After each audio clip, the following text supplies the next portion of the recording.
नमस्कार मित्रांनो, कसे सगळे मस्त मजेत. तर काल काय मला ब्लॉग बनवणं झालं नाही, कारण रोजचे ब्लॉग तुम्हाला बघायला खूप छान वाटतात. सकाळपासून ते संध्याकाळपर्यंत जे काय माझी ॲक्टिव्हिटी असतात किंवा कृष्णाच्या पिहूच्या पूजेच्या किंवा घरातल्या काही गोष्टी तुम्हाला खूप आवडतात. तुम्ही आमच्यावरती खूप प्रेम करतात, त्याबद्दल खूप खूप धन्यवाद. पण गेले 1-2 दिवस झालं मला काय जास्त ब्लॉग बनवणं होई नाही. आणि म्हणजे मला समजेना की माझ्या पाठीमागं नक्की काय लागलंय. म्हणजे कधी घरात काय प्रॉब्लेम येतो, कधी कोण आजारी पडतं, तर चॅनलचं काय होतं किंवा म्हणजे तुम्ही तर बघत राहता नेहमी. तशीच गोष्ट काल घडली. काल सकाळी आप्पाच्या छातीमध्ये सकाळ सकाळ एवढं दुखायला लागलं, अक्षरशः सगळे घरचे घाबरून गेले होते. म्हणजे आमच्या आप्पाला तसं पहिल्यापासूनच छातीत वगैरे दुखतं नॉर्मल, पण काल खूप खूप म्हणजे अति दुखलं. त्याच्यामुळं काल दिवसभर सगळं टेन्शनमध्ये. मग मी संध्याकाळचा तेवढा ते पकोड्याचा वगैरे ब्लॉग बनवला तेवढाच, बाकी काय वगैरे व्हिडिओ वगैरे जास्त घेतले नाहीत. आणि आज म्हटलं हा व्हिडिओ बनवून तुम्हाला सांगावं, कारण चॅनलला पण गॅप पडला तर तुम्हाला पण थोडीशी असं अंतर पडल्यासारखं वाटतं. त्यामुळे म्हटलं चला हा व्हिडिओ बनवावा. पण हा जो आप्पाचा जो आजार आहे तो आपण किती दिवस झालं, मला तर वाटते बऱ्याच दिवस झालं दुखतंय, पण एवढं दुखत नव्हतं. नॉर्मल दुखाचं तेवढा पुरतं राहत होतं. काल मी बघितलं, आपाने असा गरम तवा आणला आणि छातीवरती ठेवला, म्हणजे हलताच येत नव्हतं, एवढं दुखत होतं. मग पटकीनं म्हणलं दवाखान्यात नाही. आपण म्हणले थांब थोडा वेळ, जरा तव्याने शिकू देत, नाहीतर उठायला सुद्धा यायचं नाही मला. मग नंतर सागरने दवाखान्यामध्ये नेला आपला. काल नुसता असा जीव माझा हे होत होता, काय असं वाटायचं की आता मला काहीतरी होतंय काय. आता मग तर सगळी लेकर बाळ सोडून जातोय काय की, असंच वाटत होतं. आप्पाला म्हणलं आप्पा तात्पुरतं इथल्या दवाखान्यात आता थोरल्या भावाला माझ्या तसंच झालं ना, छातीत दुखलं म्हणत ते दवाखान्यात नेलं. ती छातीत नव्हतं, म्हणजे माझे मोठे चुलते आप्पाचे मोठे भाऊ, आमचा जो आर्मीमध्ये भाऊ आहे ना, त्यांचे वडील वारलेत, गेले 6-7 वर्ष झालं वारलेत. आणि त्यांना पोटाचा आजार होता. पोटामध्ये दुखायचं, जसं आपाच्या छातीमध्ये दुखतं तसंच दुखायचं. आणि सहज दुखलं म्हणून घेऊन गेले आणि अनफॉर्च्युनेटली ती वारले.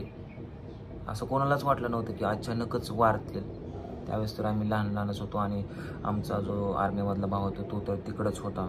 आणि त्याला तर म्हणजे अक्षरशः शेवटचा क्षणसुद्धा सापडला नाही वडिलांचा. त्या गोष्टीची भीती आप्पाच्या मनामध्ये होती. काल आप्पाला मग म्हटलं मोठ्या दवाखान्यात जाऊ आपण. तर आप्पा म्हणतात नको ग, तुझ्या डोक्याला खर्चाचा ताण नको. आता मला सांगा, याच्यामध्ये खर्चाचा कसला ताण? सकाळ जर तो म्हणतोय की दवाखान्यात जावा, काल बी म्हणला. काल गोळ्या दिल्या त्या डॉक्टरने, त्या गोळ्याने फरक पडलाय थोडा. ह्या गोळ्याने काय होत नसतं आप्पा. तुम्ही रात्री गोळी खाल्ली, सकाळी आणि प्रत्येक वेळेस, आणि पायाला पण भेगा चिरा पडलेले आहेत. सारखं दवाखाना आपाच्या तर पाठीमाग आहे. त्याच्यामुळं आप्पा तुम्ही कामाला पण आता जात नाही ना? नाही, 5-6 दिवस झाले. मी आप्पाला ते कामही सोडायला सांगितलं की म्हणलं तुम्ही ते कामही सोडून टाका, उगाच जीवाचा त्रास करून घेऊ नका, घरी राहा, लेकरं सांभाळा, शाळेत म्हणजे घर राहा आणि घर सांभाळा, घरात लक्ष द्या. तुम्ही काम करू नका. त्या कामामुळं जागरणामुळं ह्या अति गोष्ट होत्या. ती जसं की आता तुम्ही थंबनेलवरती फोटो बघितला असेल, ती आप्पा डॉक्टरने चेकअप करण्यासाठी आप्पाच्या छातीला काय लावलं होतं काय माहिती. काही लावलं होतं, कुठे गेलं तो काय आहे ते छातीची पट्टी काढली रात्री काल. हे काय डायग्राम आहे छातीचा, म्हणजे जसं की ते आता मला पण माहित नाही काय वगैरे. ते बघून मी उलट घाबरलो. म्हणलं हे असलं कुठं न होण्यापेक्षा काय असेल ते एकदाच करून घ्यावं. आणि काल त्या डॉक्टरांनी तुम्हाला छातीचा एक्सरा काढायला सांगितला होता. सांगायचे काय ते पत्ता दिलाय त्या डॉक्टरकडे जाऊन. हा एक पत्ता दिलाय आपल्याला. कुठं याच्यावरती पत्ता आहे काय माहिती. इकडे गोळ्या आहे आणि पत्ता दिलाय. कुठला डॉक्टर आहे? डॉक्टर श्रेष तराडे, मार्केट यार्ड, बारामती, हृदय स्पेशालिस्ट. अक्षर पण ओळख येत नाही. मग मी काय म्हणतोय, तुम्ही एकदाच जावा आणि एकदाच काय आहे ते फायनल तुम्ही दवाखान्यात जाऊन छातीचं. तुझ्या मागे किती ताण आहे काही.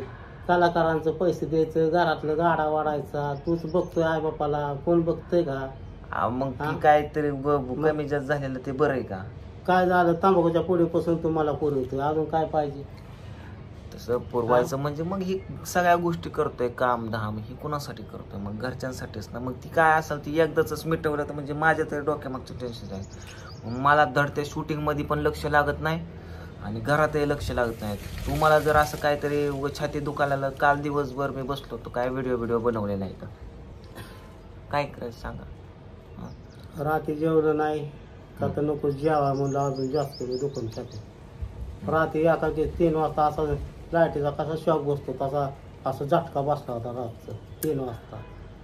पुन्हा उठून बसलो एकटाच, थोडं पाणी पिऊन खिनभर बसलो, पुन्हा अजून झोपलो.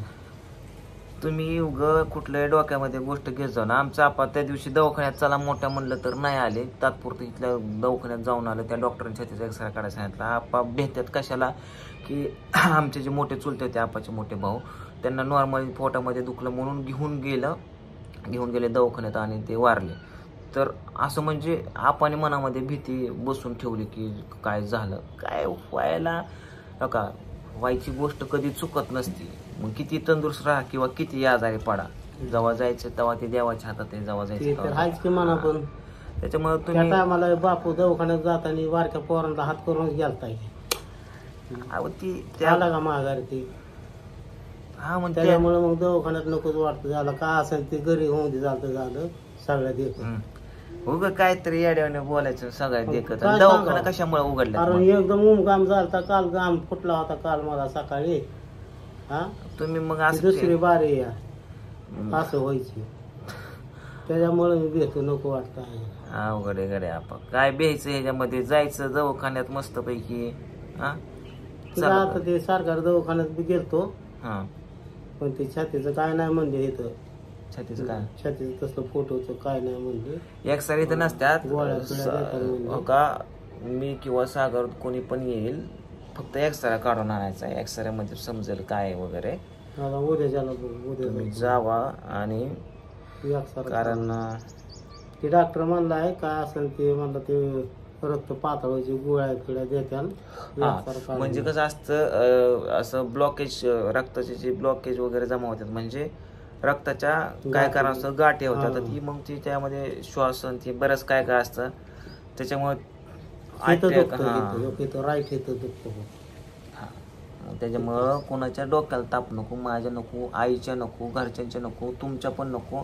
त्याच्यामुळे पैसे काय जातील, 4 पैसे 5-10 हजार रुपये, पण तुम्ही एकदा दवाखान्यात, नाहीतर मीच घेऊन जातो. चला.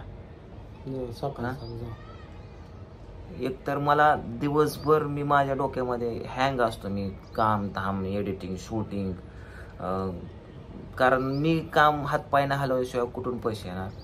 त्याच्यामुळे मला कुठल्याच गोष्टीमध्ये वेळ भेटत नाही. तर प्रत्येकाने स्वतःने आपापली काळजी घ्यायची असं मला वाटतं. तर उद्या सकाळी तुम्ही सागरला घेऊन जावा, नाहीतर मी येतो, आपण जाऊ दवाखान्यात आणि एकदाच काय असेल ते छातीचा एक्सरे वगैरे काढून बघू. म्हणजे कसं आहे, निष्काळजी राहतं. जर काय असेल, काय नॉर्मल असेल तरी मग आपण कसं, सगळ्यात मोठा आजार माणसाचा काय असतो, भीती. मनात जर भीती भरली तर तो काय खरं नाही त्याचं. कसलाही आजार असतो, भीती नसावी. जाऊ सकाळचं. चला. आणि सागरला घेऊन जाऊ. पावसाचं वातावरण झालं वापस, पाऊस येते काय रोज 5 ते 6 वाजता पावसाचं वातावरण होतं. हे बघा वरती ढग, पावसाचं वातावरण झालंय. असं वाटतं की आता पाऊस पडेल. लाईट जाईल, मी मोबाईल चार्जिंगला लावतो का गेली लाईट? हाय. तर चला, धन्यवाद मित्रांनो.